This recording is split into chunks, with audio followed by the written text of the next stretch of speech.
Welcome to episode 20. Namespaces and require organizing code across files.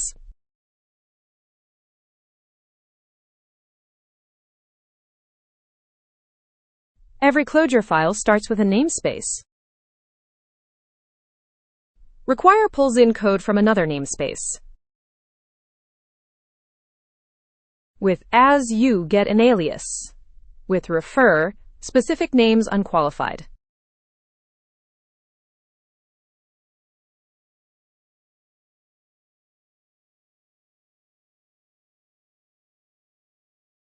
Let's start the REPL.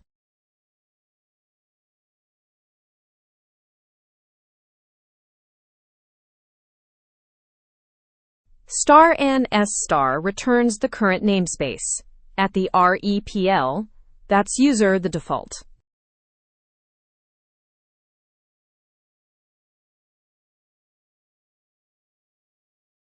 Within ns, we can jump into a brand new namespace. Let's call it Playground.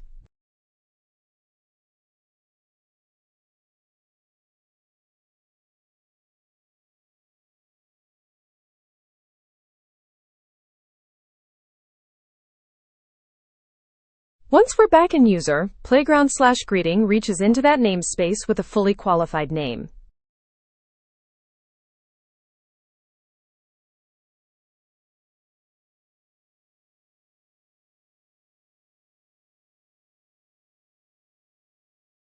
Control-D exits.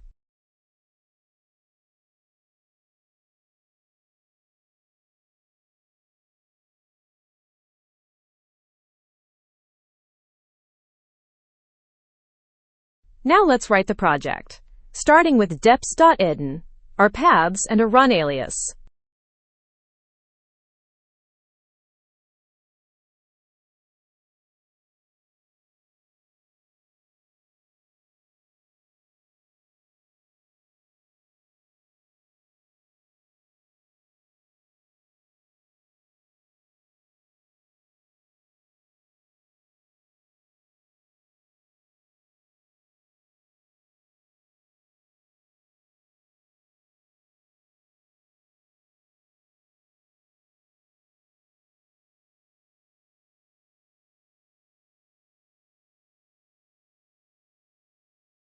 Two files live under src/app, util and core.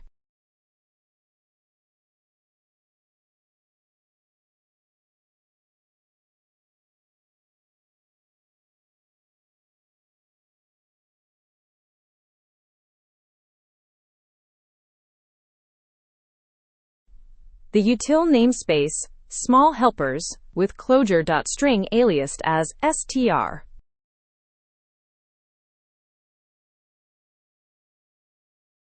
File path src/app/util.clj matches the namespace app.util.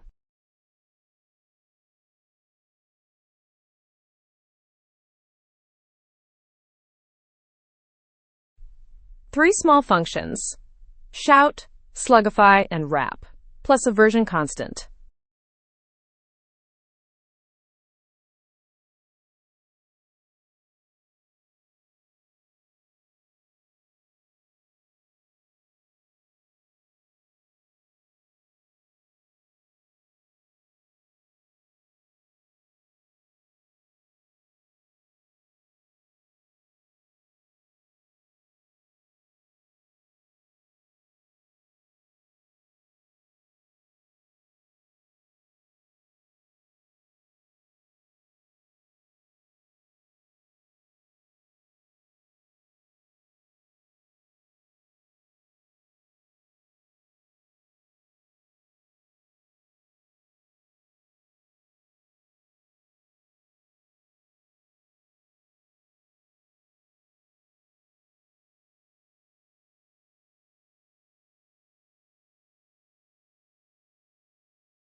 Now core, the entry point.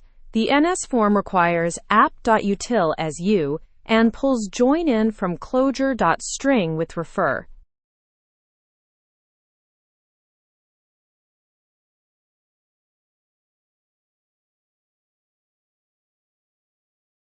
Colon as gives an alias.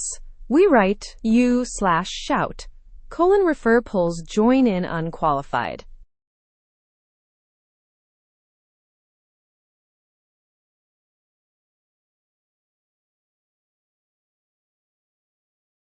Make card builds a display card by calling u/shout, u/slugify, and u/wrap.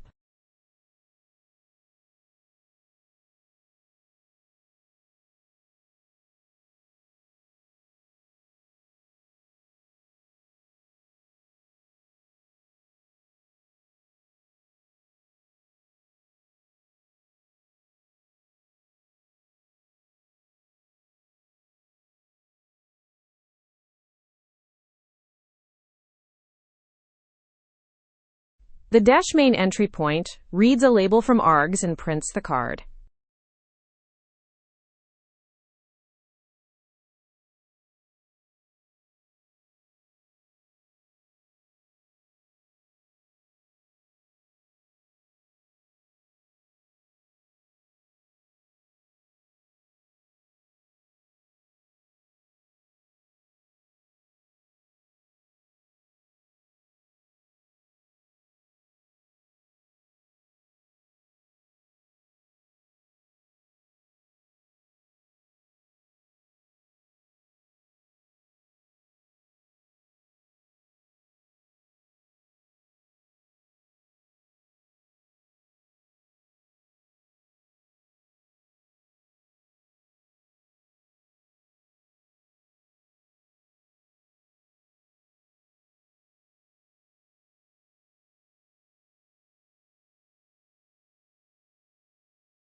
Let's run it.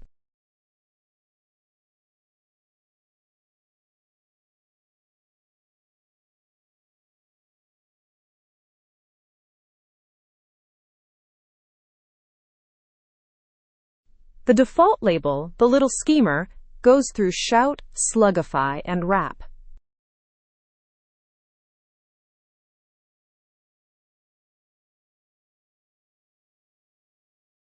Now again, but with a custom label via the :run alias. Structure and interpretation: loud, slugged, and boxed. Same project, new input. Episode 20. Complete.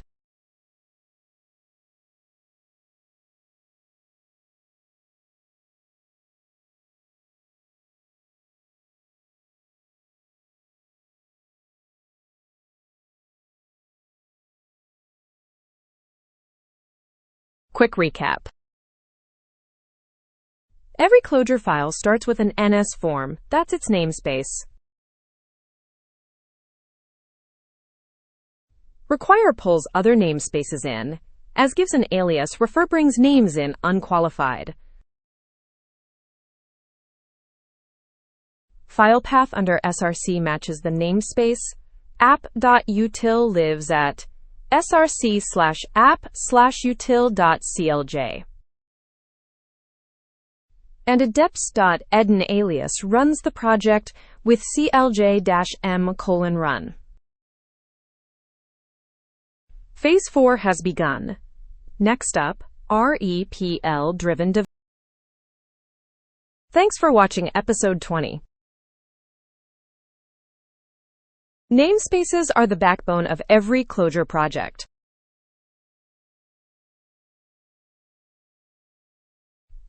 Next up, episode 21, REPL-driven development, the workflow that defines Clojure.